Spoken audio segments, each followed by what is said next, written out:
बिस्मिल्लाहिर्रहमानिर्रहीम। अस्सलाम वालेकुम नाज़रीन, प्रोग्राम मुकाबिल में मेरे और आमिर मतीन साहब की तरफ से खुशामदीद कहेंगे। तमाम देखने वालों को पाकिस्तान की जो सियासत है उसकी तस्वीर बदलने के करीब है। दहशत गर्दी के बढ़ते हुए वाक़यात हैं और जो सिक्योरिटी हालात हैं वो बड़े मखदूश हैं, मगर मियाँ नवाज शरीफ साहब अपनी आवाम को इस हाल में छोड़ कर चले जाना चाहते हैं पाकिस्तान से। ताजिर हों या फिर अगर आम आवाम की बात करें, महंगाई की बात करें, तो कुछ भी इस वक्त मौजूदा गवर्नमेंट के हाथ में नजर नहीं आ रहा, कुछ भी इस वक्त काबू में नजर नहीं आ रहा। हुकूमत बस अदालत और तहरीक इंसाफ को देखने के अंदर मसरूफ है। तरजीहात क्या है हुकूमत की? जिन इस्लाहात के बार बार बात हम सुनते रहे, इलेक्शंस के दौरान, इलेक्शन से पहले, पीडीएम के दौर के अंदर जिन इस्लाहात के ऊपर जोर दिया जाता रहा, वो इस्लाहात आखिर कब होंगी? क्या वाकई ये जो बात की जाती है कि रियासत के लिए सियासत कुर्बान की गई, क्या वाकई ऐसा हुआ है? इसके ऊपर हम आज बड़ी मुफस्सल गुफ्तगू पाकिस्तान के ऊपर ओवरऑल बात करने जा रहे हैं। आमिर साहब, आपका तजिया लेने से पहले मगर आपकी इजाज़त भी मुझे दरकार होगी, एक छोटा सा क्लिप है, चूंकि मैंने मियाँ नवाज शरीफ साहब के हवाले से गुफ्तगू की है। बड़े संजीदा मिजाज के नफीस आदमी इरफान सदीकी साहब, जो उनके हालात सेहत के बता रहे हैं नवाज शरीफ साहब के, वो कुछ ज़्यादा अच्छे नहीं बता रहे हैं। जिस तरह आपने कहा कि इरफान सदीकी साहब बड़े संजीदा आदमी हैं, तो मैं समझा नहीं कि वो क्या कहना चाह रहे हैं। आसमा शिराजी जो मेरी कुलीग है, मैं सोच रहा था कि उनसे फ़ोन पे करके पूछूं कि ऐसा कौन सा प्रेशर कुकर है मियाँ साहब के जो कि अंदर से फट जाएगा। फ़िलहाल तो उनकी पांचों उंगलियां घी में हैं। लंदन अब बताया जा रहा है कि जाने वाले, हो सकता है वो चले जाएं। बेटी उनकी वज़ीर आला है, भाई छोटा वज़ीर आज़म है। मरी में वो बैठे हुए हैं, तो वो प्रेशर कुकर की मुझे समझ नहीं आती कि वो किस बात का प्रेशर कुकर है, और अगर वो प्रेशर कुकर फट गया तो पता नहीं क्या बता देंगे या क्या उसके अंदर, उस प्रेशर कुकर में हांडी क्या है, वो मसाले क्या है, वो सीटी कौन सी बजती है जिसके ऊपर बार बार बात कर रहे हैं। हमें तो वहां से कोई प्रेशर या सीटी बजने की आवाज नजर नहीं आती। वो सीटी अगर बज गई तो पता नहीं क्या क़यामत आ जाएगी। और वो प्रेशर कुकर जो मुझे नहीं समझ आ रही कि क्या है। मगर हकीकत ये है कि मियाँ साहब जो इनके बकौल कि वो प्रेशर जो है ना, उनका प्रेशर फटने वाला है, प्रेशर कुकर फटने वाला है। और छोटे भाई जो हैं वो प्रेशर लेते ही नहीं है कि इस वक्त जो मुल्क के सूरत हाल है ना, 4-5 सबसे बड़े इश्यूज हैं।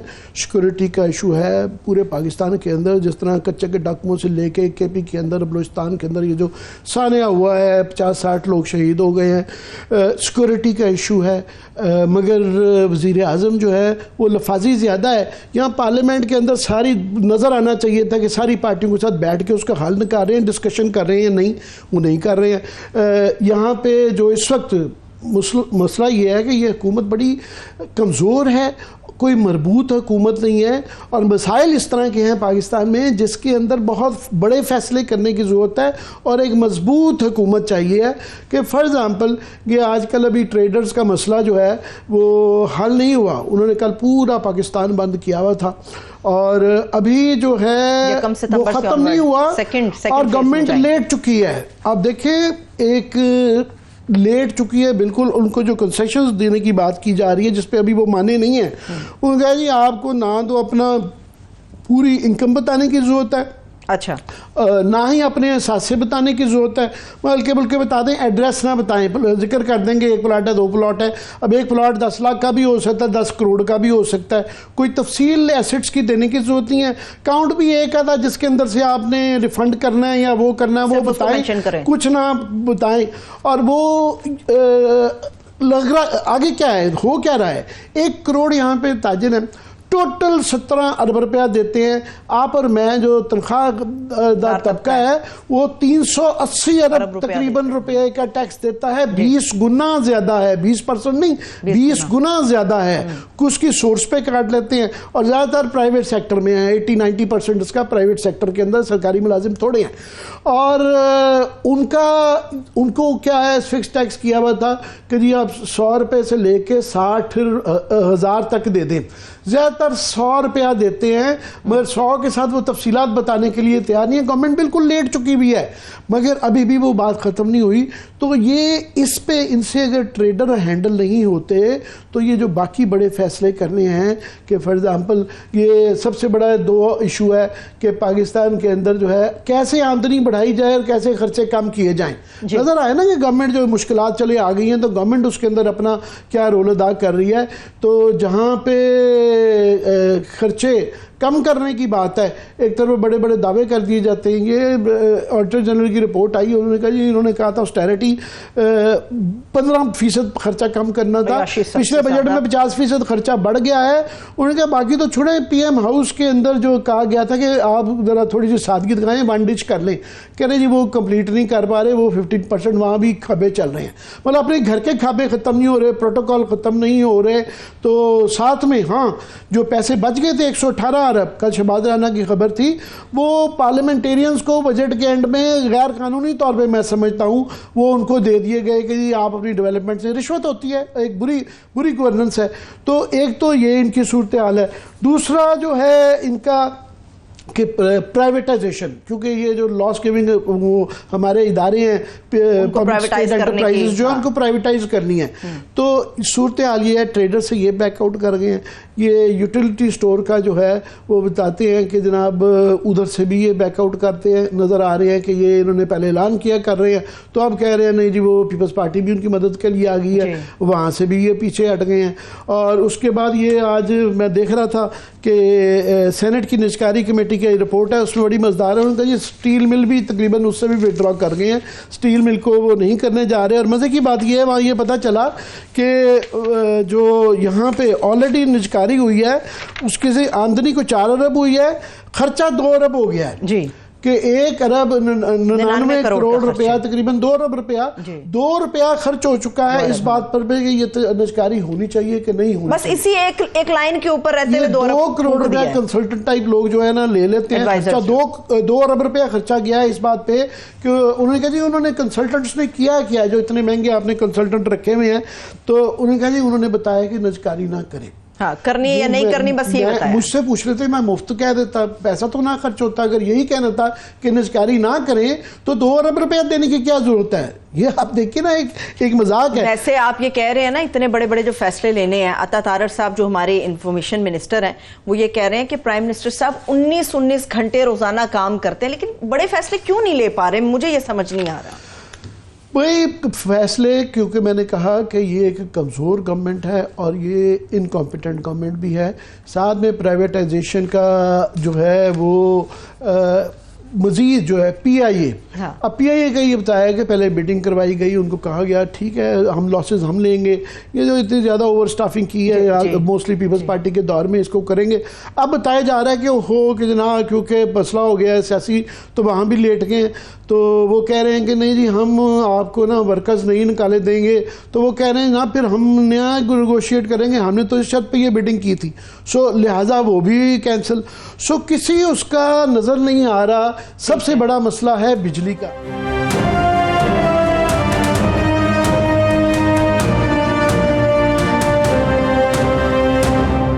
इस वक्त साबिक गवर्नर सिंध मोहम्मद जुबैर साहब हमारे साथ मौजूद हैं। सर बेहद शुक्रिया आपके कीमती वक्त के लिए। जी, जुबैर साहब सबसे मौजू इस टॉपिक के लिए इसलिए भी हैं कि ये प्राइवेटाइजेशन के वजीर रहे हैं और इनकी निगरानी में ये सारा कुछ होता रहा। कि जुबैर आपके ज्वाइन करने से पहले मैं बता रहा था कि गवर्नमेंट जो है इतनी कमज़ोर है कि कोई भी बड़ा फैसला करते वक्त लेट जाती है आगे। ट्रेडर्स के ऊपर लेट गई है तकरीबन, अभी भी ट्रेडर नहीं मान रहे। उनको कहा जी आप एसेट भी ना बताएं, इनकम भी ना बताएं। 100 रुपये का टैक्स है वो भी, उसके ऊपर भी जो है ना रजिस्टर कराने के लिए वो तैयार नहीं है। यूटिलिटी स्टोर पे लेट गई है, स्टील मिल पे लेट गई है, PIA में लेट गई है। तो जब अगर ये नहीं करेंगे, खर्चे आप अपने कम नहीं करेंगे, तो फिर गवर्नेंस कहाँ से आएगी? बिल्कुल सही बात है। इस वक्त आमिर जो इस वक्त हुकूमत के लिए ज़्यादा मुश्किलात है वो ये है कि अगर वो इनके सामने आपने कहा ना लेट गए, जिस तरह ट्रेडर्स के सामने फॉर एग्जांपल अगर आप लें तो फिर IMF से मार पड़ती है। IMF फिर आपको कहता है कि जी अगर आप टैक्स नहीं लगा सकते हैं इतने बड़े सेक्टर पर, तो फिर आप ने जो अभी थोड़े अरसे पहले कमिटमेंट्स की थी, स्टाफ लेवल एग्रीमेंट किया था, और आपने तमाम बातें मानी थी, तो फिर आपने किस बेसिस पर मानी थी? तो अभी से अगर आप का रेवेन्यू शॉर्टफॉल होना शुरू हो जाएगा, जो कि हो रहा है, तो फिर आगे कैसे चलेंगे? इसी तरह से प्राइवेटाइजेशन के हवाले से जो बहुत बड़ी कमिटमेंट्स की गई, अब वो PIA भी ऑलरेडी बहुत डिले हो चुका है। एक ही था जो पिछली ये जो केयर टेकर हुकूमत आई थी, PIA पे मैं आपके आने से ज्वाइन करने से पहले मैं PIA का यही बता रहा था कि वहां बताया जा रहा है कि बिडिंग करवाने के बाद वो अपनी टर्म्स एंड कंडीशन चेंज कर रहे हैं कि एम्प्लॉइज को आप नहीं सैक कर सकते, तो ये जो लाइबिलिटीज हमने ली हुई थी ये हम नहीं ले रहे।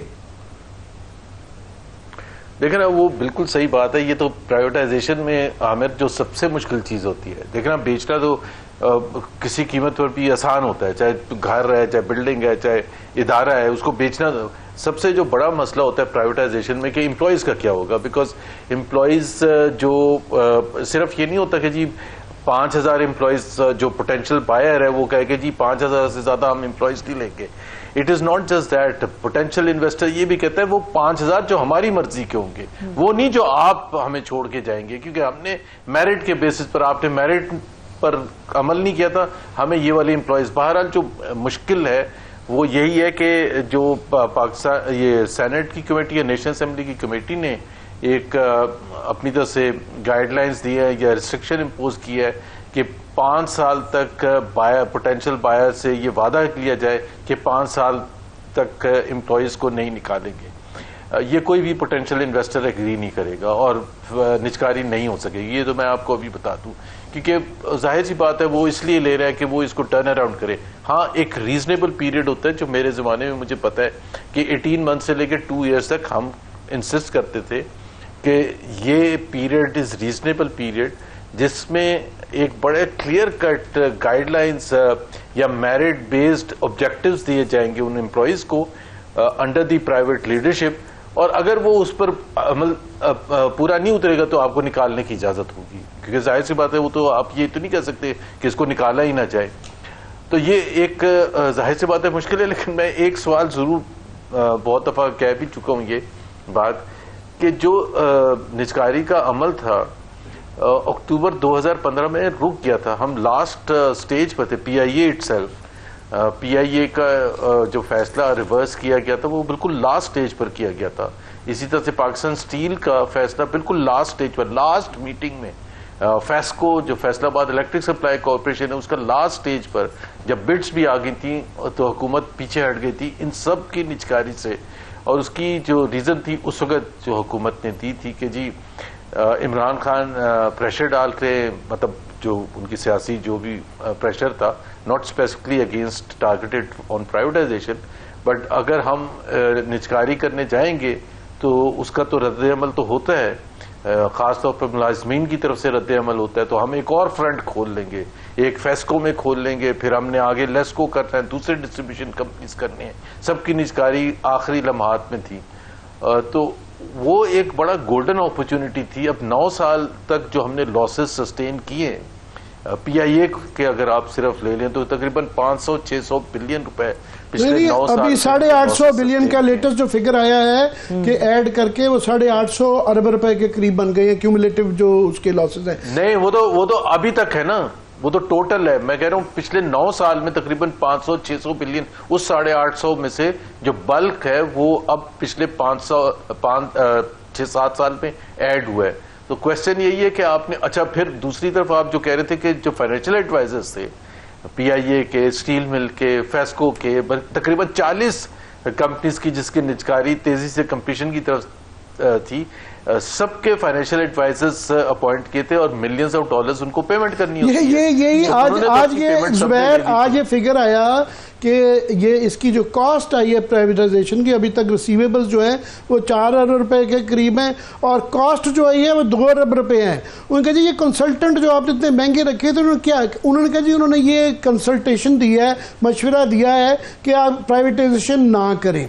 तो अगर ना ही करवानी है तो 2 अरब रुपया खर्चने की क्या जरूरत है। और गवर्नमेंट कमजोर है, क्योंकि हम सब कहते रहते हैं कि जब तक पॉलिटिकल स्टेबिलिटी नहीं होगी ये बड़े स्टेप नहीं किए जा सकते, तो बुनियादी वजह तो वो है।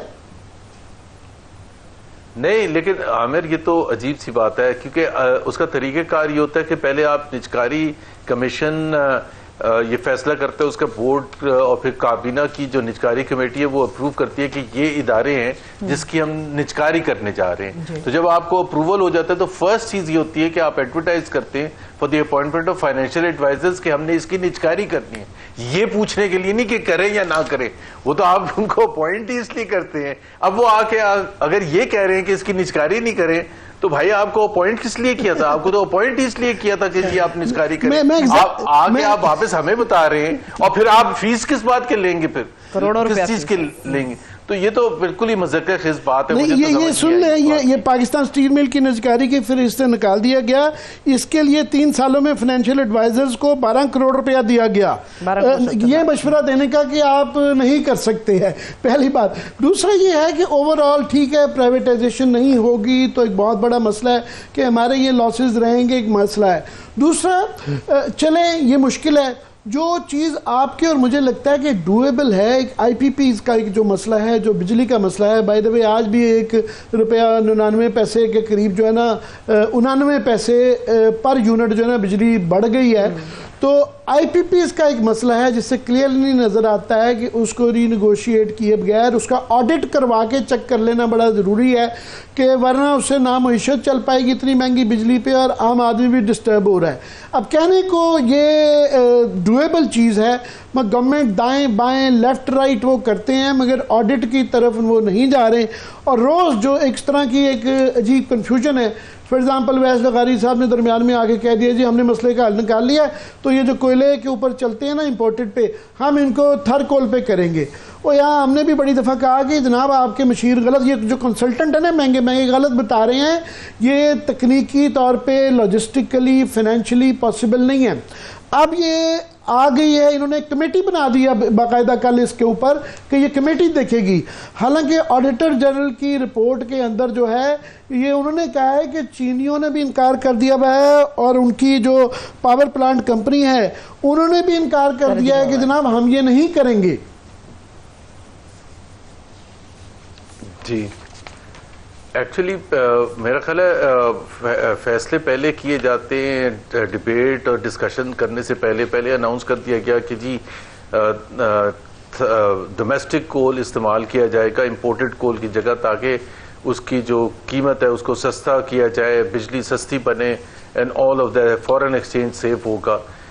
ये बाद में किसी ने बताना शुरू किया कि जी अगर आप इतना आसानी से कन्वर्जन नहीं होता जितना आपने उसको कह दिया कि जी इंपोर्टेड बंद करते हैं और फिर यहाँ से कोल लेके थर से कोल लेके आप बिजली पैदा करना शुरू करते हैं। सो वो अभी और वो एक बड़ा टाइम कंज्यूमिंग है, उसमें टेक्निकल एस्पेक्ट्स भी है, वो एक दिन की तो बात ही नहीं है। दूसरी चीज ये है कि even between the prime minister and the power minister there is a lot of confusion, क्योंकि अगर आपने प्राइम मिनिस्टर का आज से कोई 20 दिन पहले एक बयान आया था कि चंद दिनों की बात है कि हम रिलीफ अनाउंस करेंगे बिजली के हवाले से, चंद दिनों की बात है, और पावर मिनिस्टर ने उसके चंद दिन के बाद कहा कि अभी कोई ऐसा रिलीफ नहीं आ रहा है, at least in the short term अभी कोई, हम we are working on all aspects, जो भी हो सकेगा करेंगे। लेकिन ना ही उन्होंने वो जब तक वो जमात इस्लामी का धरना था, टीवी पर डिबेट चल रही थी आईपीपी के हवाले से, गौहर इजाज साहब रोज आके टीवी पर बात कर रहे थे, तो गवर्नमेंट जाहिर है कुछ ना कुछ रिस्पॉन्ड कर रही थी।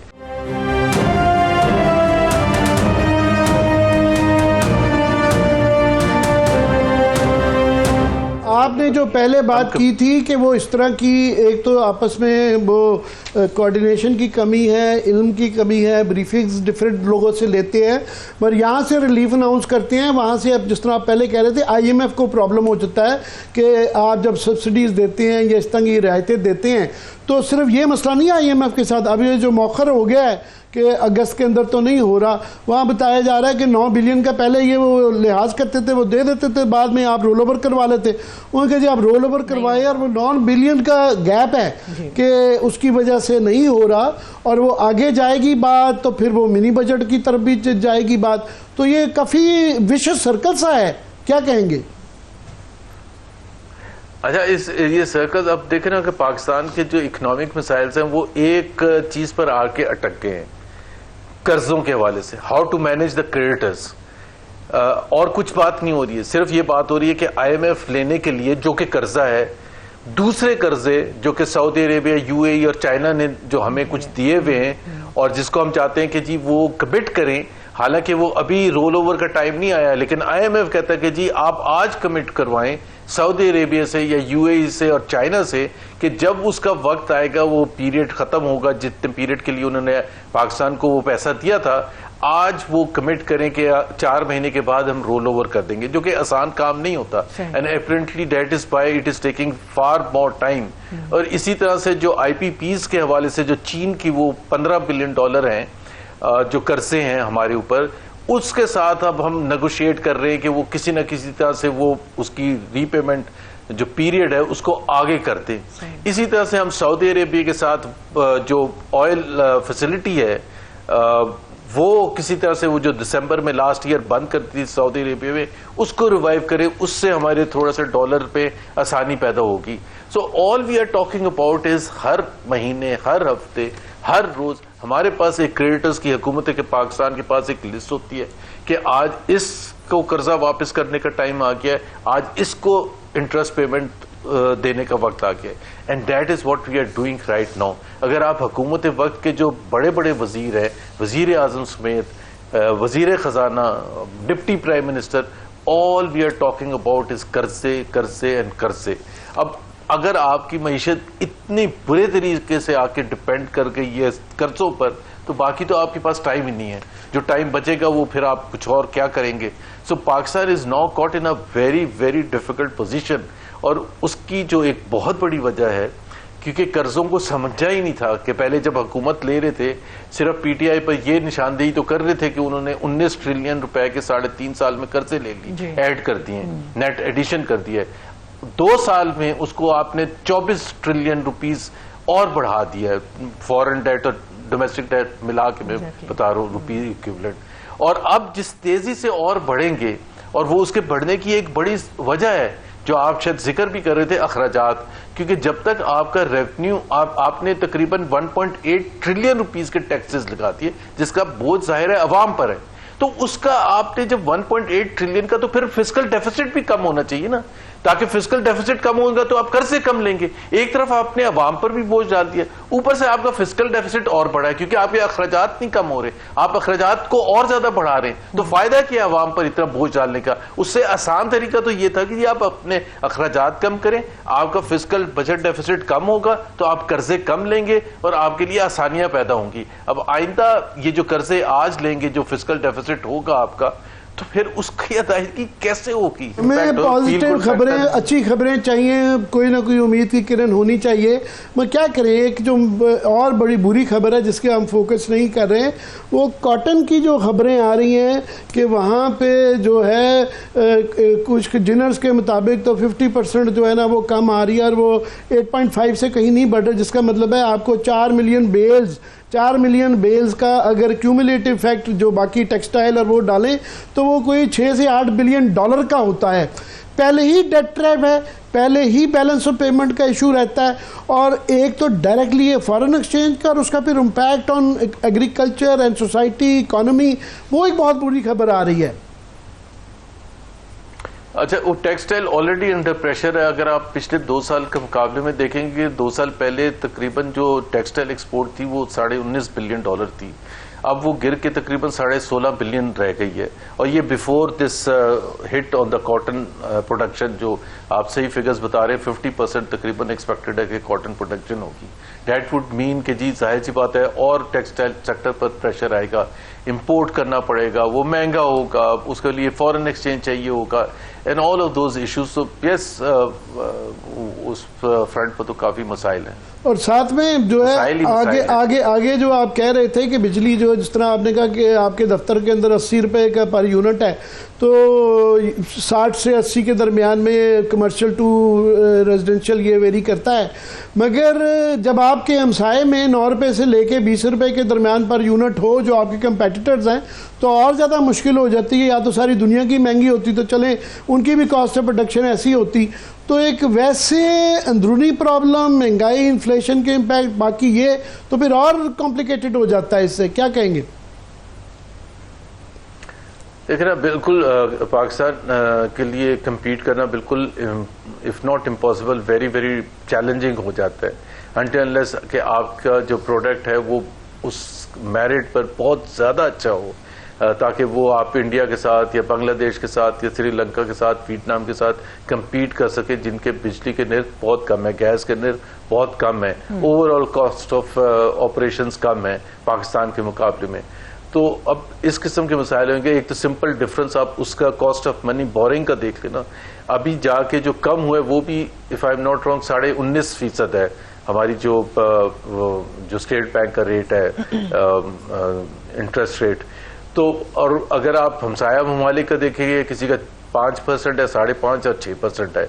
तो वैसे ही आप वहाँ ही इतना बड़ा आपको मुश्किल हो जाता है कि जी आप बोरो करेंगे तो आपके लिए इतना ज़्यादा महंगा कॉस्ट ऑफ मनी पड़ जाएगा, प्लस फिर आपकी बिजली के निर्ख महंगे हैं और दूसरी चीज़ें महंगी हैं। और फिर मैं जुबैर लास्टली ये प्रोग्राम एंड करना है, मगर बड़ा इंपॉर्टेंट, मैं क्विकली आपका उस पर ओपिनियन लेना चाहूँगा कि ये खबर आई है, शहबाज राना हमारे दोस्त ने दी, कि ये कहा जा रहा है कि सऊदी अरेबिया की तरफ से कि ठीक है हम आपको $5 बिलियन दे देंगे, ऑयल की कंसेशन भी दे देंगे, मगर हमें वो इंटरेस्टेड है कि 15% जो है वफाकी गवर्नमेंट के जो शेयर्स हैं उसमें से 15% शेयर्स दिए जाएं।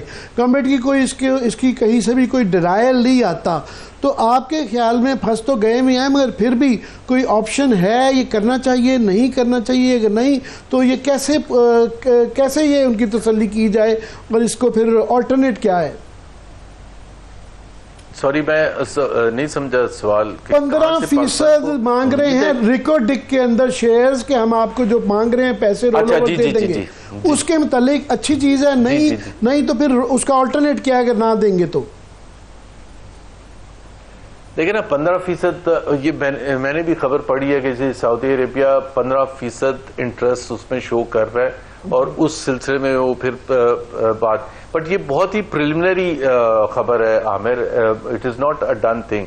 दूसरी बात ये है कि उसमें बहुत सी रिक्वायरमेंट्स हैं जो कि हुकूमत पाकिस्तान को फुलफिल करनी पड़ेंगी, क्योंकि IMF का एक प्रेशर आया था, पाकिस्तान ने एक सोवरेन वेल्थ फंड क्रिएट किया था और उसमें और एक काबीना ने फैसला किया था आज से 1.5 साल पहले कि वो G2G अगर आपका मुआहदा होगा गवर्नमेंट टू गवर्नमेंट, तो उसमें आप कंपैरेटिव प्रोसेस को बाईपास कर सकते हैं।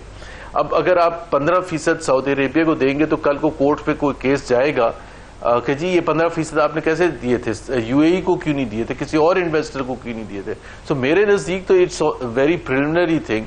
और उसकी प्राइस डिटर्मिनेशन कैसे हुई थी, how was the price determined, because that's a key thing, और वो डिटर्मिन होती है in a comparative environment. Let's hope कि ये नहीं होता, मगर दिल जरूर दहल जाता है ये सोच के कि ये स्टेज नहज पे हालात आ गए हैं कि जहां हमें अपना गिरवी रख के फैमिली सिल्वर बेच के जो है अपने कर्ज पूरे करने पड़ रहे हैं। बहुत बहुत शुक्रिया मोहम्मद जुबैर। बहुत शुक्रिया जुबैर साहब, हमारे साथ मौजूद थे। अभी एक ब्रेक ले लेते हैं। इस पूरे एक सेगमेंट के अंदर हमने पाकिस्तान के इतने सारे मसाइल डिस्कस किए हैं, इसमें हुकूमत की तरजीहात के ऊपर भी हमने बात की है, लेकिन हुकूमत की तरजीह इस वक्त सिर्फ हमें जो अदालत का एक फ्रंट है वो नजर आता है, पाकिस्तान तहरीक इंसाफ नजर आती है। जब हम ब्रेक से वापस आएंगे तो फिर अदालत के हवाले से बड़ी तफसील के साथ हम गुफ्तगू करने जा रहे हैं। आप हमारे साथ रहिए।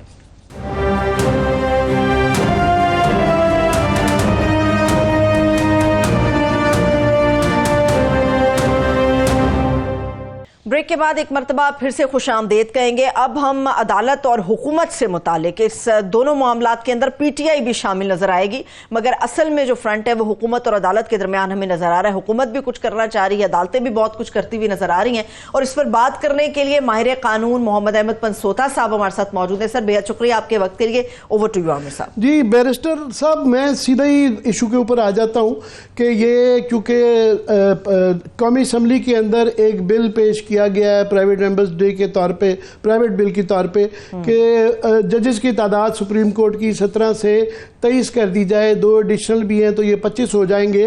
तो आइडियल सिचुएशन में कोई इस तरह की बहसें हों, कम बैद करने के रिफॉर्म के हवाले से इस्लाहात करनी हो तो शायद कोई ना हो, मगर यहाँ पे एक तनाजुर है। तनाजुर ये है कि ये किस लिए किया जा रहा है और इसको सीरियसली इसलिए भी लेना पड़ता है। गवर्नमेंट ने थोड़ा सा इसको वैसे थोड़ा सा बिलिटल किया है। आज़म नज़ीर तारड़ कह रहे थे कि नहीं ये प्राइवेट मेंबर बिल है, ज़रूरी नहीं हम इसको लें। मगर आज डॉन के अंदर नासिर इकबाल हमारे कुलीग की खबर है कि चीफ जस्टिस ने 13 सितंबर को जुडिशल कमीशन ऑफ पाकिस्तान का इजलास बुलाया है और उसके अंदर ये इस तरह की प्रपोजल को डिस्कस भी किया जाएगा। तो क्या कहेंगे? देखिए सर, मैं हमेशा कहता हूँ लेजिस्लेशन जो है वो करना तो इख्तियार है पार्लियामेंट का और बिल्कुल उस लेजिस्लेशन को फ्लोट भी किया जा सकता है, बट इस लेजिस्लेशन को पोर्शंस में देखना होगा। सबसे पहले इसकी जो इंटेंट है वो यहीं से बड़ी क्लियर और उसमें शेकी नजर आती है कि एक प्राइवेट मेंबर बिल है, वरना इसको गवर्नमेंट की साइड से फ्लोट किया जाता अगर वो एब्सोल्युटली श्योर होते। सेकेंडली, जो इसके थ्रू अचीव किया जा रहा है वो strength of the supreme court बढ़ाई जा रही है। बज़ाहिर ऑन पेपर से बहुत अच्छी बात लगती है कि आप सुप्रीम कोर्ट के जजेस को बढ़ा रहे हैं, बट पूरी दुनिया में भी जहां पर भी इस कंट्रोल की गई है पेंडेंसी, बिकॉज रीजंस दिए जाते हैं कि हमारी पेंडेंसी बहुत ज्यादा है, वो हमेशा इफेक्टिव सिस्टम से किए गए हैं, एफिशिएंसी से किए गए हैं। आप 100 जजेस भी बैठा देंगे उससे फर्क नहीं पड़ेगा अगर आपके यहाँ गवर्नमेंट कल्चर उसके साथ साथ और बेहतरीन जो चीजें हैं, जो बेस्ट प्रैक्टिसेस अगर वो इंप्लीमेंट नहीं है, it's got nothing to do with that. So मान लेते हैं कि गवर्नमेंट की इंटेंट ठीक है और इसका मकसद बढ़ाने का यही है कि जनाब सुप्रीम कोर्ट का काम करें, तो it is not the number of जजेस जिनसे ये केसेस खत्म होंगे। दूसरी बात यह है कि जब एक पावर एग्जिस्ट करती थी एडहॉक जजेस लगाने की 4, तो वो आपके सामने ही है कि उनमें से सिर्फ 2 लगा पाए सुप्रीम कोर्ट, तो वहां पर सबसे पहले तो उनको आप फिल अप कर लेते, वो बड़ा इजी था, उसमें आपको लॉ लाने की भी जरूरत नहीं थी। यहां पर ये काम ऑलरेडी कर चुकी है और इंटरेस्टिंगली पीएमएलएन को कभी कम करने का शौक है, कभी बढ़ाने का शौक है। पहले ये काम इन्होंने कम करके देखा, 17 से 12 जजेस किए और उस टाइम पर इसको कंसीडर किया गया। और इंटरेस्टिंगली अकरम शेख साहब ने उस जमाने के अंदर इसकी पिटीशन की थी और इन्होंने अपनी जब सूट करता है तो 17 से 12 कर दिए, अब सूट कर रहा है तो 17 से तजवीज आ रही है कि जनाब 23 कर दी जाए। प्लीज जारी रखिएगा। जी सर। सर अकरम शेख साहब जो है ना वो एक इंटरेस्टिंग इसमें फिगर इसलिए, एक तो वो सीनियर वकील है, दूसरा उनकी पाकिस्तान मुस्लिम लीग नून के साथ एक एसोसिएशन भी है, तो उन्होंने उस टाइम उसको चैलेंज किया था और जो उस वक्त के अटॉर्नी जनरल थे जो कि बहुत अच्छे वकील थे, फारूक साहब अल्लाह गुजर नसीब करे, और उनको कंसीड करना पड़ा। ये आपके आर्टिकल में ही बड़ी तफसील से चीज लिखी है। अब आज भी जब ये इंक्रीज किया जाएगा तो इसको टच स्टोन इस पे देखा जाएगा, क्या ये किसी तरह प्रेजुडिशियल तो नहीं है to the supremacy of the supreme court, जो कि उस टाइम पर देखा था कि ये कोई कॉन्स्पिरेसी या कोई इस टाइप की चीज तो नहीं है कि सुप्रीम कोर्ट की सुप्रीमेसी की लाइन में आता है। और साथ साथ ये तो अकरम शेख साहब के अपने अल्फाज हैं कि जो 12 जुलाई का फैसला है उसको जेपरडाइज करने की जरूरत तो नहीं है, सुप्रीम कोर्ट में स्ट्रेंथ गेन करने की जरूरत तो नहीं है। और एक आमिर साहब, आप काफी देर से इस शोबे में आपका ताल्लुक है, जब भी कोई आउट गोइंग ऑफिसर होता है या अपने fag end of his career पे होता है तो वो कभी ये काम नहीं करता जाते जाते अफसरान लगा जाए, पोस्टिंग्स कर जाए, नई भर्तियां कर जाए, जनरली नॉट कंसिडर्ड। और इसमें मैं सिर्फ ऐड कर दूं कि जस्टिस बंदयाल के आखिरी हफ्तों के अंदर भी इस तरह की प्रपोजल आई थी कि जजेस के बढ़ाने, और उस वक्त जो है ये एतराज़ किया गया था, बल्कि मौजूदा शायद चीफ जस्टिस साहब के हवाले से भी की गई कि आप जाते हुए आउट गोइंग चीफ जस्टिस को इतने ड्रास्टिक फैसले नहीं करने चाहिए, ये आने वालों के लिए छोड़ें। प्लीज जारी रखिएगा।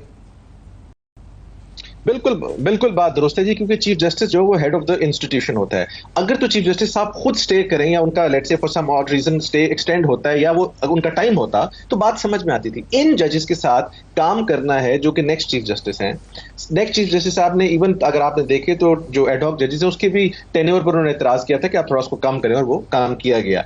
इसी तरह इन जजेस की अपॉइंटमेंट भी दरअसल उनसे होनी चाहिए। बंदयाल साहब के टाइम पर जो कि एक बहुत मैग्नानिमस और खानदानी आदमी है, जब उनको ये मौका मिला तो उन्होंने डिक्लाइन किया, बल्कि उनको ये काम करने नहीं दिया गया, बहुत पहले रोक दिया गया, कहीं ये सुप्रीम कोर्ट में जजेस ना लगा दें या कोई ऐसी बात ना कर दें। सो मैं समझता हूं कि इस टाइम पर भी चीफ जस्टिस साहब को रिस्ट्रेंट एक्सरसाइज करना चाहिए। बल्कि आज एक खत मैं पढ़ रहा था, फ्लोट कर रहा था, I don't know how far is that true, कि chief justice of the provinces जो उनको लिखा गया कि आप नाम दें, डिलिब्रेशंस जी, ये डॉन की नासिर इकबाल की स्टोरी में भी है जो डिनाई नहीं की गई, ये लिखा हुआ है कि उनको भी लिखा गया है कि वो ठीक है, क्योंकि ये एतराज हमारे जैसे लोग कर रहे थे कि जनाब अगर ये वजह है कि बहुत ज़्यादा केसेस हैं तो फिर वहाँ पे आप सूबों के अंदर तो इससे भी ज़्यादा पेंडेंसी है, तो शायद उसको कैटर करने के लिए किया गया है। मैंने जी एक बैरिस्टर सोसाइटी हमारी पाकिस्तान, उसका एक व्हाट्सएप ग्रुप है, उसी में हमने ये चीज इसको देखी थी, समबडी शेयर्ड, मैंने वो लेटर का कंटेंट देखा, बट ऑफ कोर्स चूंकि वो दुरुस्त है या नहीं वो बात की बात है। देखिए मकसद ये है कि इतनी हेस्ट किस चीज की है, और लेट से अगर ये लगा भी लेते हैं उन जजेस को तो वो वैसे ही एडहॉक जजेस लगेंगे आपके एडहॉक जजेस लगेंगे for a period of 2 years।